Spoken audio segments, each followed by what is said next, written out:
We are Sorted, a group of mates who have your back when it comes to all things food. From cooking battles to gadget reviews it's not worth it. and cookbook challenges to a mid-week meal packs app. Crack your eggs, bake. We uncover the tools that'll help us all cook and eat smarter. Join our community where everything we do starts with you. Today we've teamed up with BASF's agriculture team in an exciting mystery box challenge in which Jamie and James are going to go head to head to see who can best celebrate a secret ancient ingredient by cooking up a dish of their choice. You've both got a mystery box, it's full of ingredients you can use. Take a look.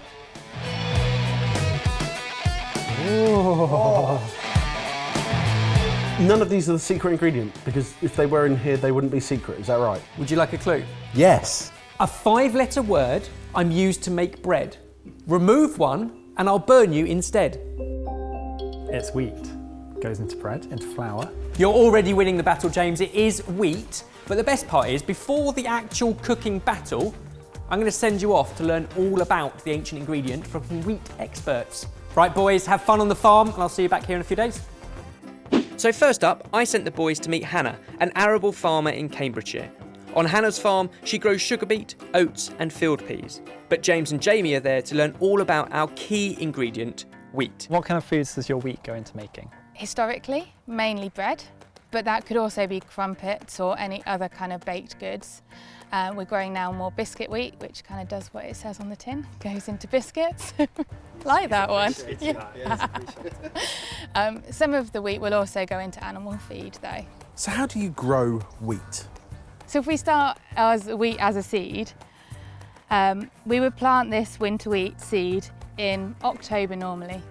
And we use what we would call a drill, and we cut a slot and we plant the little seeds in that slot about that deep.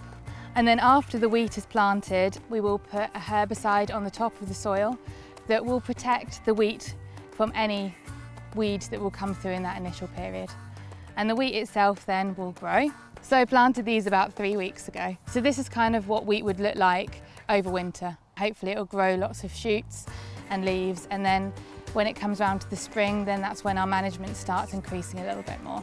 So the wheat itself will pick up quite a lot of the nutrition from the soil, so it'll pick up some nitrogen from the soil, but we also have to feed it as well. We put on some nitrogen fertiliser and any other fertilisers that we feel like the plant needs. And then in the end of the day, we come along and we have hopefully a wheat plant with a lovely big ear on it, which will fill and therefore produce the grain that you've got in your hand. It all sounds big and scary and chemical based. It feels like that's where a lot of controversy comes from. There is an amount of resistance built into it.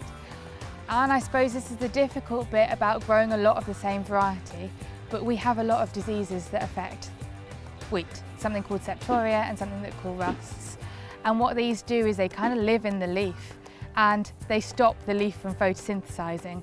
So if we didn't apply a fungicide, which is a spray to control a fungus, to stop it reproducing, then that leaf wouldn't be able to photosynthesize, therefore you wouldn't get the starch going up into the grain and you wouldn't get a wheat ear that was full of grain. I'm not the first farmer to say that I definitely don't spray anything unless it's absolutely necessary. They also learned how the ancient varieties of wheat aren't grown by farmers as often as the modern varieties. We've gone to this, what we call a semi-dwarf variety, from things that used to be much taller, because this produces a lot more grain and therefore is more profitable for the farmer and more usable to the millers and the people that are using our wheat now. So it's kind of how the whole system has adapted. Next up, Jamie and James met Mike from BASF to understand how climate change is impacting wheat production. The nirvana for farmers would be to have a wheat that required less input, and that would be from water as well. We've seen ourselves the sort of changes in weather, so something that can root effectively and use less water if there's less water available. But our job is to actually find the tools and find the processes and the opportunities to actually bring that stability, if you like.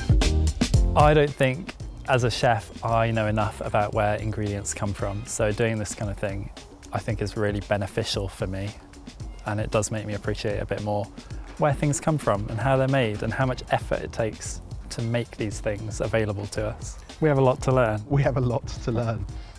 Back in the studio, the guys met with Waugh to learn how flour is made. So how do we get flour from wheat? White flour is the inside of a wheat grain. A wheat grain's shaped a bit like a rugby ball or American football with a crease down the middle. What millers are trying to do is kind of unroll that and scrape off the white flour, which is the inside of the grain. It sits inside. And the wholemeal flour is everything ground up together. How has wheat consumption changed over history? So wheat's always been a popular grain. It was first farmed, I suppose, 10,000 BC. In Northern Europe, we probably started off more with oats and perhaps rye as grains that were better adapted originally to our climate. But wheat's always been there as part of our diet. Okay, boys, 3 hours to best celebrate wheat. 3, 2, 1, wheat! In the mystery box, there were things like a massive chunk of beef, there were shallots, there were mushrooms. So given everything that we've learned, I'm going to try and incorporate wheat wherever I can. I'm going to make a steak and whiskey pie. That's going to look like a beef stew where the sauce is made up with flour to thicken it, but also wheat whiskey, a wheat beer. And obviously on top, I want a really crisp short pastry made with beef suet and obviously flour. That couldn't get any more Jamie, could it? First up, I'm chunking my beef shin into 3 to 4 centimetre pieces. I'm going to roll that in some seasoning and some flour before putting it into a really hot pan, browning it all off. Sounds a bit run-of-the-mill. Are you having a laugh? This isn't just any pie. You'd have put whiskey in this with or without wheat in it, wouldn't you, really? One of the ingredients in the mystery box that stood out to me immediately was blackberries. And I thought, yes, sweet dessert. Alongside what we learned about flour, I thought I'd use spelt flour in a carrot cake, put it with blackberries macerated in Pernod, and then put that with a beer caramel, a creme fraiche, and a crisp bread. I feel like some of those flavours are kind of going against the grain a bit. Like, what was your inspiration? This is going to be torture. The first thing I'm going to do is toast off my nuts that are going to go into my sponge for flavour. It's going to be hazelnuts, pecan nuts, and I'm going to throw some fennel seeds on there. I really hope those flavours combine. Oh. Combine? No. Come on. You know when you're having a conversation with someone and they're just waiting for you to finish so they can talk? Yeah. That's Ben. Next up, I'm combining brown sugar, caster sugar, 4 large eggs, vanilla paste, and vegetable oil. And then all my dry ingredients for my sponge in a stand mixer bowl. And I'm going to combine those two together with some apple sauce and the nuts. Also, I'm going to add carrots to my carrot cake because I haven't mentioned that yet. I'm just going to peel them and grate them.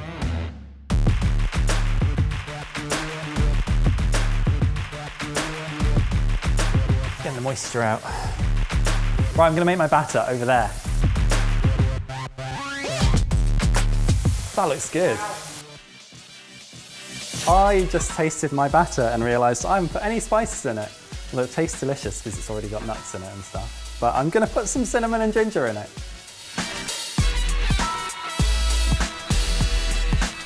Into my crisp breads is going to go plain flour, wholemeal flour, pumpkin seeds, sesame seeds, sunflower seeds, and caraway seeds, which are going to add a little bit of a savoury element to it. And then I'm going to put extra virgin olive oil and water in, mix it all together, and then bake it.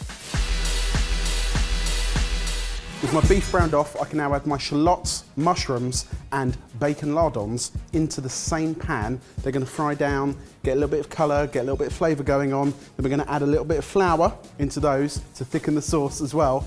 I've added some wheat whiskey to deglaze the pan, and then beef stock and wheat beer. That is going to form my sauce. So that now needs to come up to a boil, at which point it's going to go into my pressure cooker along with my beef, some herbs, and some dry porcini mushrooms for flavour.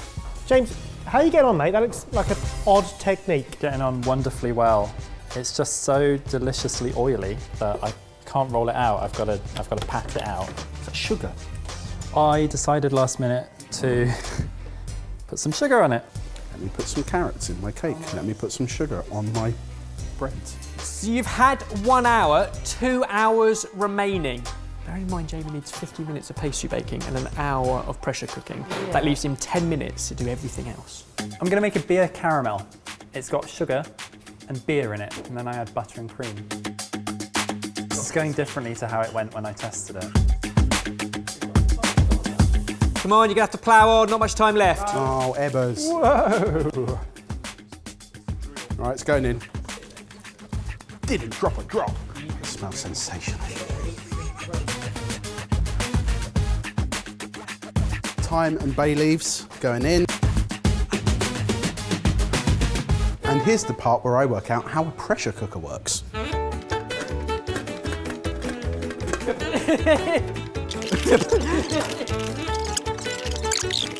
He's in. I don't know if that's pressurising.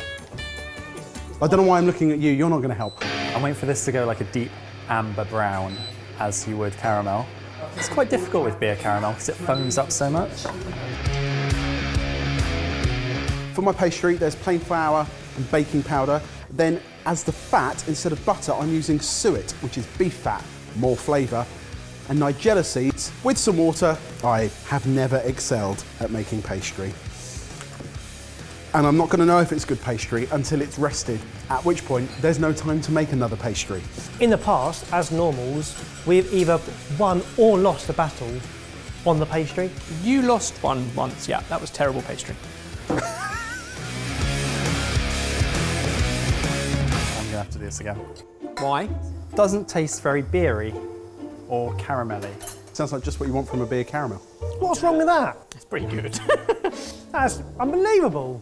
And I'm gonna reduce the amount of butter and cream in it so you get more of like a bitter beer caramel rather than like a buttery, creamy caramel.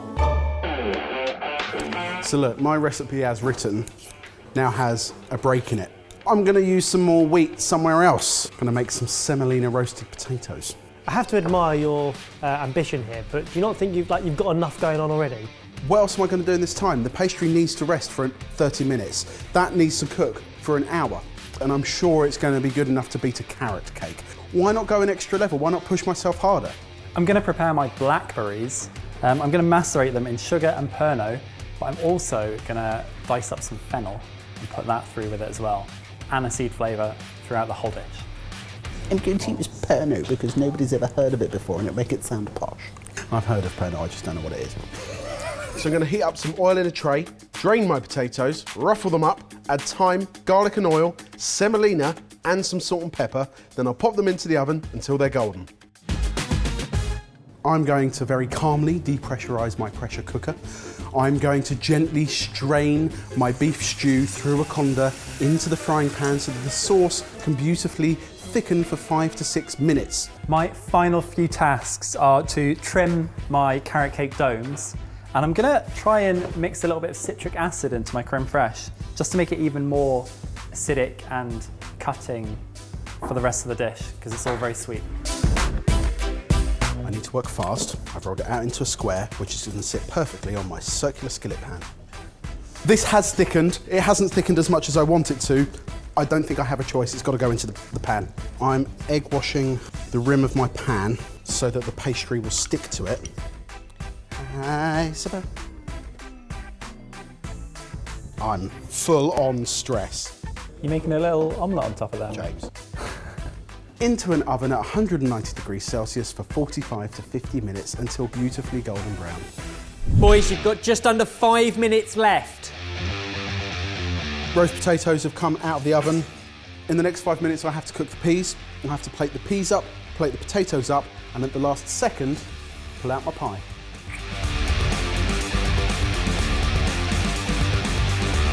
Oh, yes.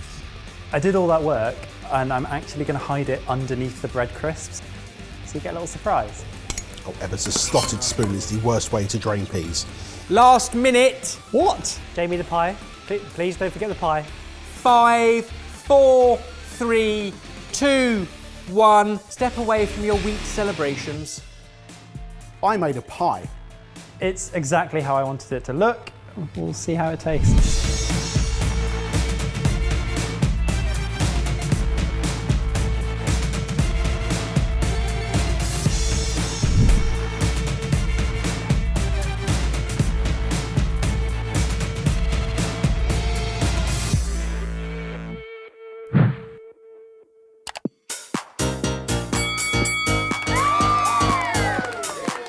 Look at it. It's not every day we get main and dessert. This is my steak, whiskey and ale pie. Straight off, Jay, cutting into the pastry was good, but even better than that, the consistency of that sauce It is great. The flour has done its job. Will it taste good? Cheers. Cheers. Oh, I've talked too much now behind, hang on. That is beautifully rich, perfect thickness as well. I'm always shocked at what a pressure cooker does to turn beef into tender, succulent beef in an hour. Oh, semolina potatoes, just well done. Kind of know where to hide with a dish like this. The beef has got to be succulent, the sauce has got to be thick, the pastry's got to be perfect, the potatoes crispy. Thing is, I think you've done that. Honestly, mate, I think you've done a great job. I'm nervous.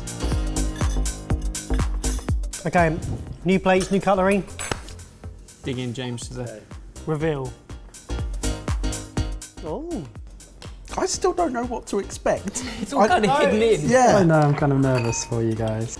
It is the dish that I would order on a menu purely out of the curiosity, whereas this is the dish I'd order on the menu because I know what I'm going to get and I can't wait for it. Cheers. Cheers. Cheers. This could be ugly. All those components take you on an incredible journey. From crunch to sour to sweet. And then that spice and aniseed. It's not just good, it's clever. Having now processed that and accepted what I'm eating, mate, that is spectacular. I'm quite proud of that. The best celebration of wheat.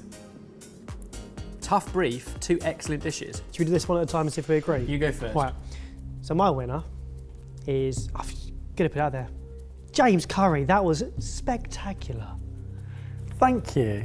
Ben? It was so tight, but my winner was also dessert, James Curry. It's just clever use of wheat. Thank you.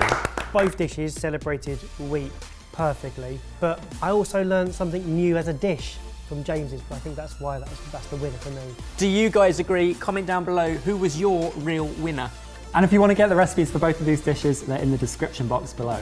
We'd also like to say a massive thank you to the BASF agriculture team for taking us on a journey to discover more about the world of wheat. And if you'd like to learn more about wheat farming and see us ask the experts your questions, then click the link in the description box down below to see our behind the scenes video.